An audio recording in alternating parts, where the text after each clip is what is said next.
এটা কিন্তু মূলত শর্টকাটের আব্বা বলা হয়, কারণ আপনি এইটা দিয়ে যে কোনো কিছু করতে পারবেন, যা মন চায় ওয়ার্ডের ভিতরে। দেখেন প্রথমে আমি একটা শর্টকাট এখানে রেখে দিয়েছি, কন্ট্রোল স্পেস বার।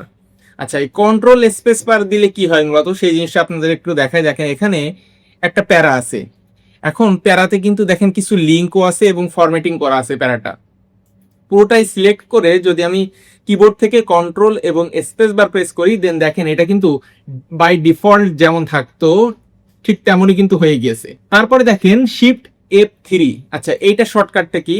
ধরেন এইখানে আমি একটা ইংরেজি প্যারা রাখছি, আপনি যদি চান যে সবগুলা এই প্যারাতে যত শব্দ বা বাক্য আছে সবগুলা আপনি একসাথে বড় হাতের করতে চান, তাহলে কিন্তু শিফট F3 ব্যবহার করতে পারেন। যদি চান ছোট হাতের করবেন, তাও কিন্তু শিফট F3 ব্যবহার করতে পারেন। যদি আপনি এমন চান যে পুরো প্যারা না, শুধুমাত্র আপনি এই শব্দটা বড় হাতের করবেন, তাহলেও কিন্তু শিফট F3 ব্যবহার করলে কিন্তু এই কাজটা করতে পারবে।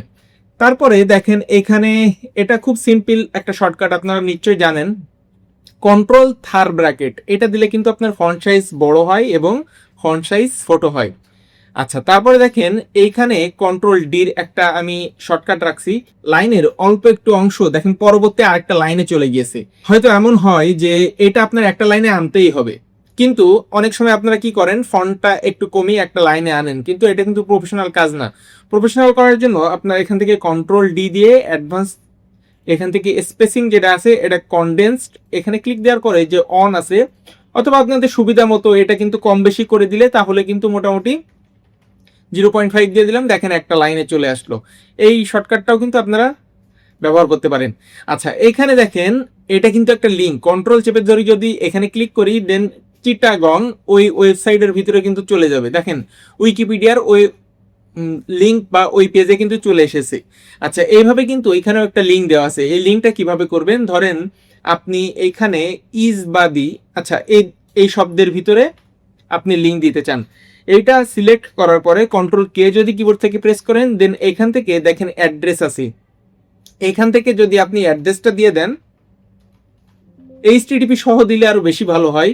এইচটিটিপি সহ দিয়ে আপনি একটা অ্যাড্রেস দিয়ে ওকে দিয়ে দেবেন, দেখবেন যে ওইটা লিঙ্ক হয়ে যাবে। ওইখানে ক্লিক দিয়ে কন্ট্রোল চেপে ধরে মাউসের যদি লেফট বাটন ক্লিক দেন, তাহলে কিন্তু ওই ওয়েবসাইট বা ওই পেজের ভিতরে চলে যাবে।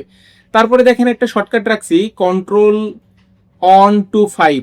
এটা অনেক কাজে লাগবে আপনাদের, যখন আপনাদের লাইন স্পেসিং কম বেশি করার প্রয়োজন পড়ে।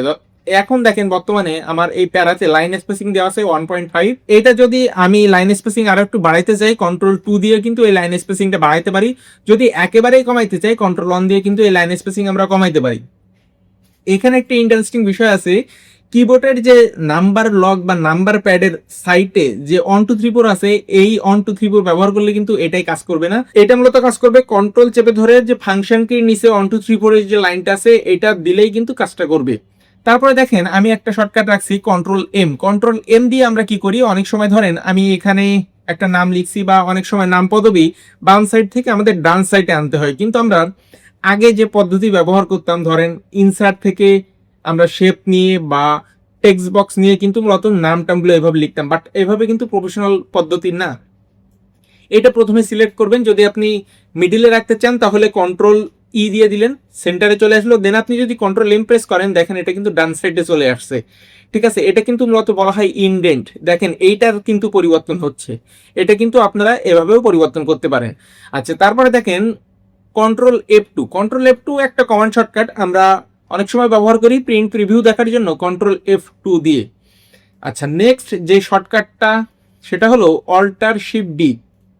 অল্টার শিফট ডি এটার মূলত কাজটা কি, আপনি যদি রিসেন্ট ডেট আনতে চান, ধরেন আমি এখান থেকে অল্টার শিফট ডি দিয়ে দিলাম, রিসেন্ট ডেট চলে আসলো। আর তারপর একটা হলো যদি রিসেন্ট টাইমটা আনতে চান, অল্টার শিফট টি যদি প্রেস করেন, দেখেন রিসেন্ট যে টাইমটা সেটা কিন্তু চলে আসবে। অল্টার প্রেস করার কারণে দেখেন প্রত্যেকটা মেনু বা প্রত্যেকটা জিনিসের কিন্তু একটা নির্দিষ্ট কি চলে এসেছে। আমি যদি এখন এন চাপ দিই, তাহলে দেখেন আমার কিন্তু ইনসার্ট মেনুতে চলে আসলো। আচ্ছা, আমি যদি এখন টেবিলে যাইতে চাই, টি যদি প্রেস করি, দেখেন টেবিলে চলে আসলো। আবার এর ভিতরেও কিন্তু শর্টকাট চলে আসছে। ধরেন আমি এখন ইনসার্ট টেবিল করতে চাচ্ছি, যদি আই প্রেস করি, দেখেন এখানে কিন্তু কলাম আর রো দিলে কিন্তু আমার টেবিল হয়ে যাবে। যেটা আছে বাই ডিফল্ট, এটা দিয়ে আমি ইন্টার দিয়ে দিই, দেখেন টেবিল হয়ে গেল। এটা কিন্তু মূলত শর্টকাটের আব্বা বলা হয়, কারণ আপনি এইটা দিয়ে যে কোনো কিছু করতে পারবেন, যা মন চায় ওয়ার্ডের ভিতরে সব শর্টকাট কিন্তু অল্টার দিয়ে করতে পারবেন। যদি ভিডিওটি আপনার কাছে হেল্পফুল মনে হয় তাহলে প্লিজ লাইক করে কমেন্ট সেকশনে আপনার মতামত জানাবেন। ফেসবুক পেজ থেকে ভিডিওটি দেখে থাকলে অবশ্যই পেজটি ফলো করবেন, ইউটিউব চ্যানেলটি সাবস্ক্রাইব করতে ভুলবেন না। দেখা হচ্ছে নতুন একটা ভিডিওতে। আল্লাহ হাফেজ।